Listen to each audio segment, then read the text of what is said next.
So children, the chapter that we were doing, that is environment and society.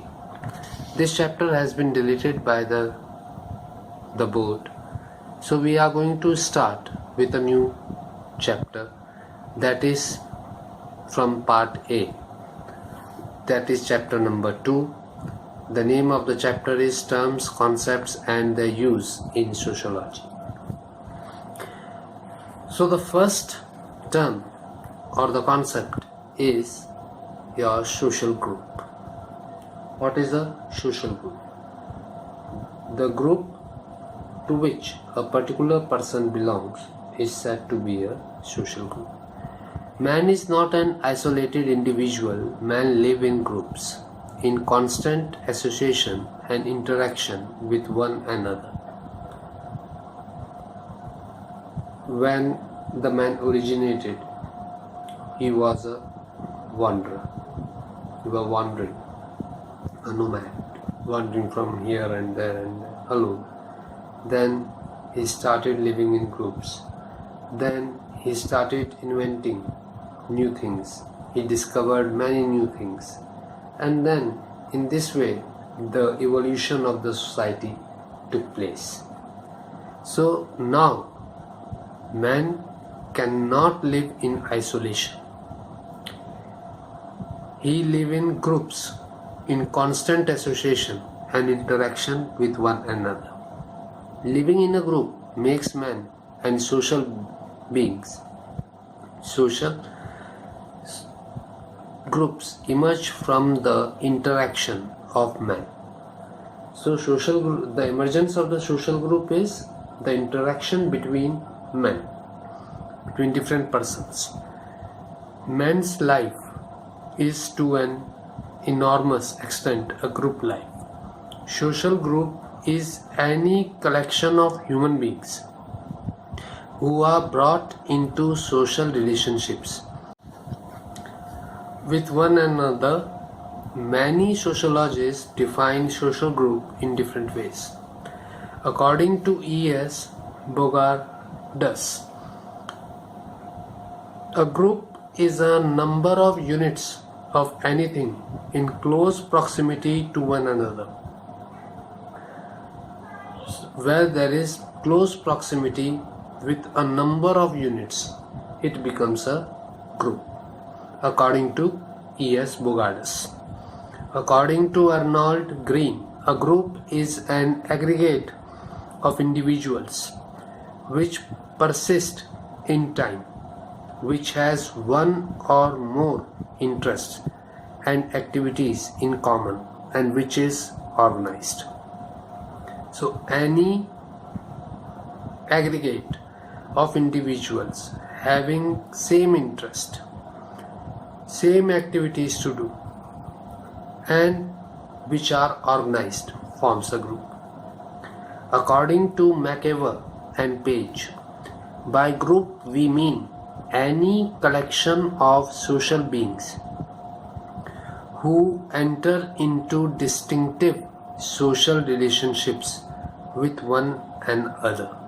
So, collection of social beings and the means which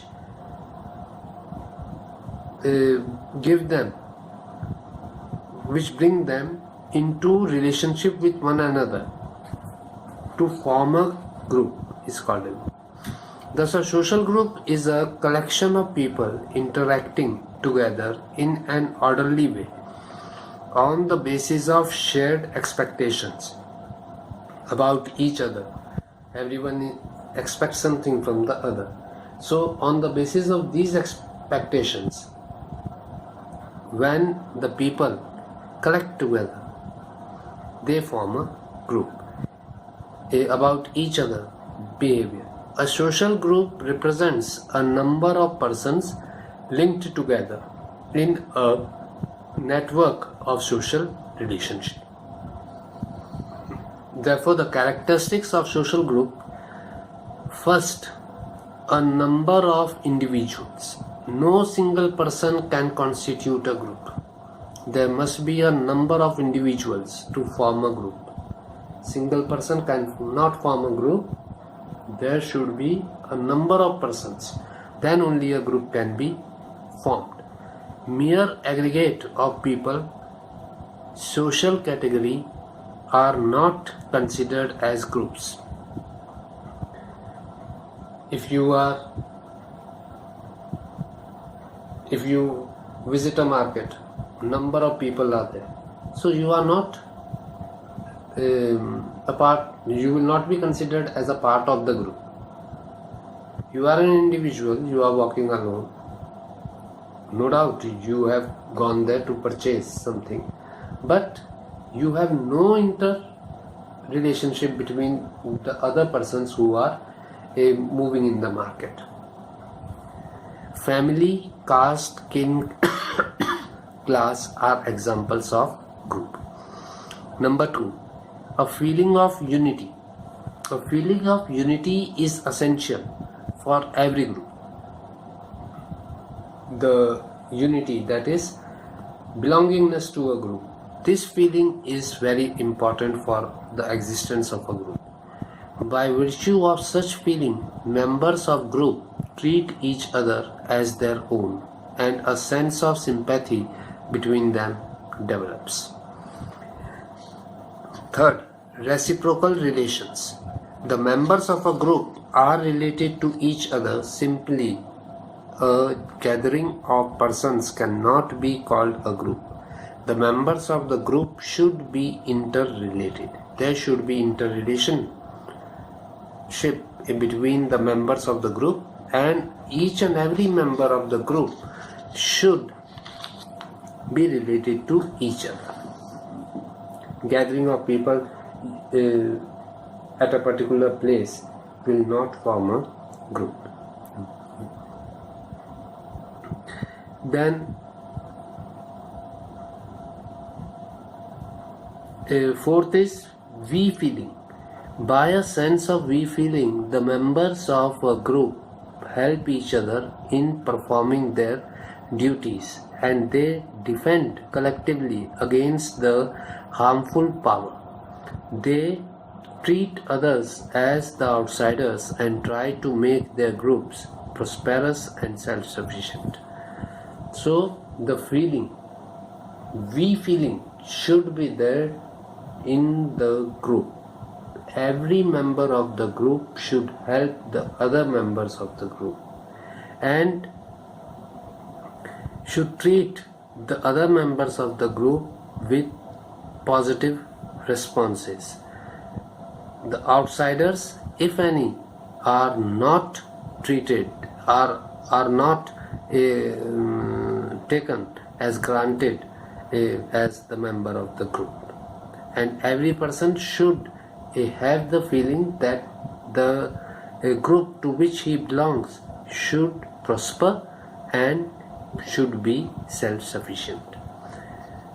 Then common interests. The group includes those persons who are related to each other in such a way that they should be treated as one. For it, the interests, ideals and values of the persons of a group tends to be common, because this similarity promotes unity. So the interest, the feelings, the ideals, the values of the group should be followed strictly by each and every person of the group. This will help in promoting unity in the group. Then similar behavior. As the interests, ideals and values of the persons of a group are common, similarly the behavior of members also tends to be similar. The behavior of the members should be similar. A social group is not merely a group of persons, but is a continuation of their behavior. Then seventh, control of group. The reason behind the similarity of behavior in group life is that action of the members are controlled by the group. The actions of the members should be controlled by the group itself. In each group there are some customs, norms and procedures which